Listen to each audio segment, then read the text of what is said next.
பிரியமானவர்களே, இயேசுவின் நாமத்தில் உங்களை நான் வாழ்த்துகிறேன். நல்லா இருக்கீங்களா? சந்தோஷமா இருக்கீங்களா?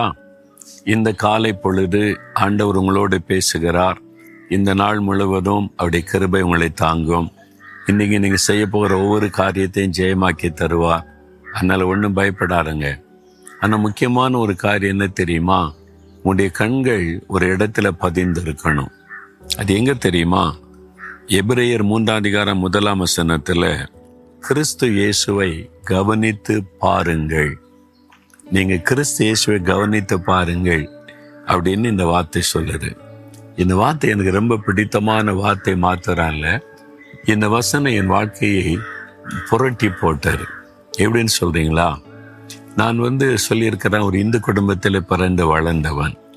சிறு வயதிலிருந்தே நிறைய பாவ சுபாவம், கோபம், எரிச்சல், வைராக்கியம், பகை, பழிக்கு பழி வாங்கிறது, அந்த மாதிரி சின்ன வயசுல இருந்தே அந்த மாதிரி ஒரு கெட்ட சுபாவம் எனக்குள்ள. அதாவது மகாபாரதம்னு ஒரு காவியம் சொல்லுவாங்கல்ல, காப்பியம். அதில் ஒரு கேரக்டர், ஒரு சகுனி என்பவர். எல்லா பிரச்சனைக்காரன் அந்த ஆளு தான் அப்படின்ற மாதிரி என் வீட்டில் அப்படி சொல்லுவாங்க, சகுனிடா நீ அப்படின்னு. அந்த மாதிரி சுபாவங்க. ஊழியம் செய்யறதுக்கு தகுதி கிடையாது, ஊழியத்திற்கு அருகதையற்றவன் நான்.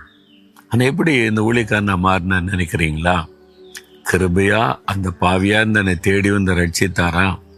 நான் சொன்னேன், என்னால் எப்படிங்க உங்களுக்கு ஊழியம் எல்லாம் செய்ய முடியும் ஆண்டவரே? இல்லை, நீ வான்னு சொல்லி அழைச்சி என்னை ஒப்பு கொடுத்து. அப்புறம் எப்படியெல்லாம் மாறினீங்க அப்படின்னு கேட்டீங்கன்னா, அதான் ரகசியம். இந்த வசனத்தின் மூலம் ஆண்டவர் என்னோடு பேசினது, இயேசுவை கவனித்து பாரு. சாதாரணமாய் பார்ப்பது வேறு, கவனித்து பார்ப்பது வேறு.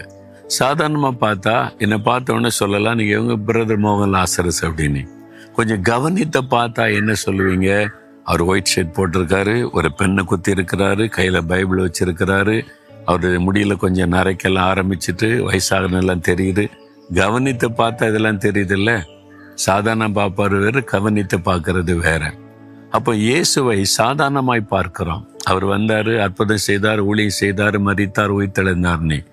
ஆண்டவர் சொன்னார், கவனித்து பாரு. நான் ஒவ்வொன்றையும் கவனித்து பார்க்க ஆரம்பித்தேன். அதுக்கு இந்த பைபிள் இருக்கிற 4 சுவிசேஷம், மத்தேயு, மார்க்கு, லூக்கா, யோவான் இருக்குல்ல, திரும்ப திரும்ப திரும்ப திரும்ப திரும்ப வாசித்து இயேசுனுடைய ஒவ்வொரு செயல்களையும் ஆராய்ந்து பார்க்க ஆரம்பித்தேன்.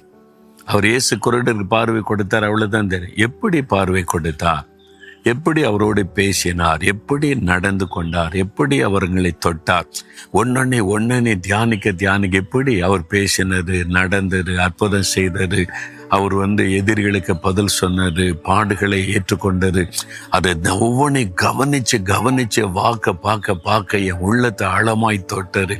நான் இப்படி மாறணுமே, எனக்கு இந்த சுபாவம் வேணுமே, எனக்கு இந்த குணம் வேணுமே, இயேசுவே உம்மை போல என்னை மாற்றும்.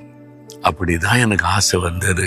இந்த இயேசுவை கவனித்து பார்க்க எனக்கு அவரை போல மாறணும், அவரை போல சுபாவம் எனக்கு வேணும், அவரை போல சாந்த குணம் வேணும், அவரை போல பரிசுத்தம் வேணும், அவரை போல ஜெபிக்கணும், அவரை போல வல்லமை வேணும், அவரை போல பாடுகளை சகிக்கணும், அவரை போல மன்னிக்கணும். இந்த ஆசை எல்லாம் வர ஆரம்பித்து ஜெபிக்க தான் என் குணங்கள் மாற ஆரம்பிச்சது, சுபாவங்கள் மாற ஆரம்பித்தது. இந்த நிலைமை முற்றிலும் மாறிட்டீங்களா? இல்லையே.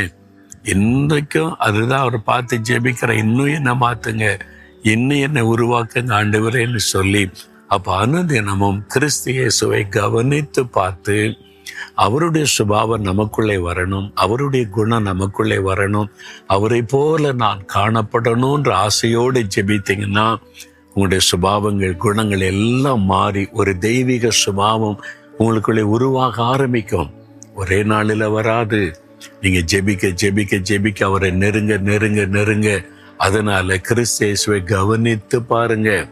ஆண்டோடைய வாழ்க்கை சரித்திரத்தை வாசிக்கும் போது சும்மா அப்படி வாசித்துட்டு போயிடாதங்க, அப்படியே தியானிங்க. அவர் எப்படி பேசியிருப்பார், எப்படி நடந்திருப்பார், எப்படி இந்த வார்த்தையை சொல்லி இருப்பார், அப்படியே தியானிக்க. இயேசு எவ்வளவு இனிமையானவர், ஐயோ இவ்வளவு அருமையான ஒரு அற்புதமான ஆண்டவரை நான் பெற்றிருக்கிறேன்னு சந்தோஷ மகிழ்ச்சி உள்ளத்துல வரும் பாருங்க. உங்களுடைய லைஃபே சேஞ்ச் ஆகி மாறிடும். அதனால சும்மா கடமைக்கு பயில் வாசித்தேன் ஜெபிச்சேன்னு போகாதங்க. இயேசுவை கவனித்து பாருங்க. தினந்தோறும் அவரை கவனிச்சு பார்த்து, இயேசுவே உங்களை போல நான் மாறணும், உங்க அடிச்சுவட்டில் நடக்கணும், கிருபை தாங்கன்னு கேளுங்க. அவர் உங்களை மாற்றிக்கொண்டே இருப்பார். அப்படிப்பட்ட ஒரு கிருபை உங்களுக்கு அருளி செய்வாராக. விரும்புறீங்களா? இயேசுவை போல மாறன்னு ஆசைப்படுறீங்களா? அவருடைய சாந்தம், அவருடைய அமைதி, அவருடைய பொறுமை, அவருடைய அன்பு, அவருடைய ஜெபம், அவருடைய ஒரு வல்லமை, அவரை போல ஆசை இருக்கிறவங்களுக்கு அப்படின்னு இதயத்தில் கை வைத்து, இயேசுவே உம்மை போல என்னை மாற்றுங்க, உங்களை போல நான் மாறணும், இனி உங்களை கவனித்து பார்க்கணும், அந்த அனுபவத்தை எனக்கு கொடுங்க, உங்கள் சுபாவெல்லாம் எனக்கு வேணும், என்னை அப்படி ஆசீர்வதிங்க. இயேசுவின் நாமத்தில் ஆமேன், ஆமேன்.